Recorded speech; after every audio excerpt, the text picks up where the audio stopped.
G'day, space fans. I just wanted to take you over another application that I've whipped up here called Space UI. UI.spacecockpit.space. If you don't have UDL credentials, you can just hit proceed as guest. What you see here is the first plot that it's going to load is a COCO plot, co-orbital, coplanar.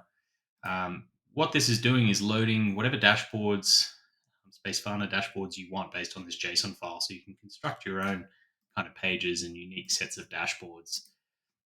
You can include Space Cockpit as well in the visualizations. I just wanted to take you over one of these, which is the COCO plot. So in this plot, you just enter in a spacecraft ID, for example, the ISS here. Browse through the list of TLEs that you want to select and just hit run. You can also just import your own TLE here if you want.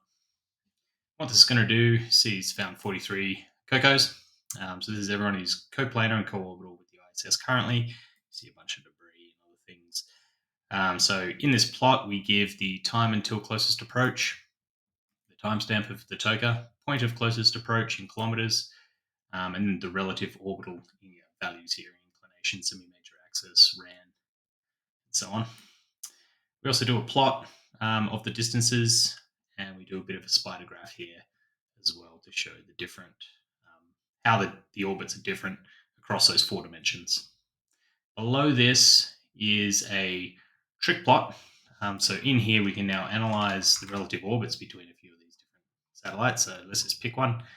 Starlink here, for example. I'll just copy and paste its ID. Come down here, and we'll do the same thing here. So we'll select the TLE and TLE, and we'll hit run. And this will take a little minute to run, because what it's actually going to do is calculate a trick plot for us between these 2 orbits.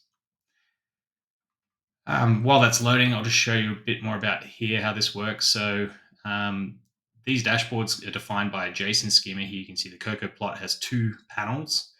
The first panel loads up the COCO plot, and then the second panel loads up the trick manual plot.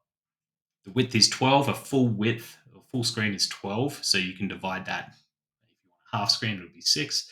And the full height is 4. So you can see here, there's 2 panels. This one starts at 0, 0. It's 12 wide and 4 high. And then the trick manual plot starts at 0, 4. So it stops top left and then 4 down. And it's 12 and 4 high too. That's what places it below the COCO plot. So now you can see our trick plot's loaded up, and we've got our nice time, radial, in-track, cross-track, absolute distance values all plotted out there over time. So yeah, hopefully this UI application is useful. As I said, there's all kinds of different combinations that you can use. I'm going to use it for the SACTs. So I can have the mission management board, space cockpit, LSET history plots, whatever you want. You can kind of click and drag these panels around to size them to whatever size you want as well. After you've made your changes, just make sure you export your own dashboard JSON so that you can re-import it later. And that's it. Hopefully this is a useful tool. And yeah, thanks for your time.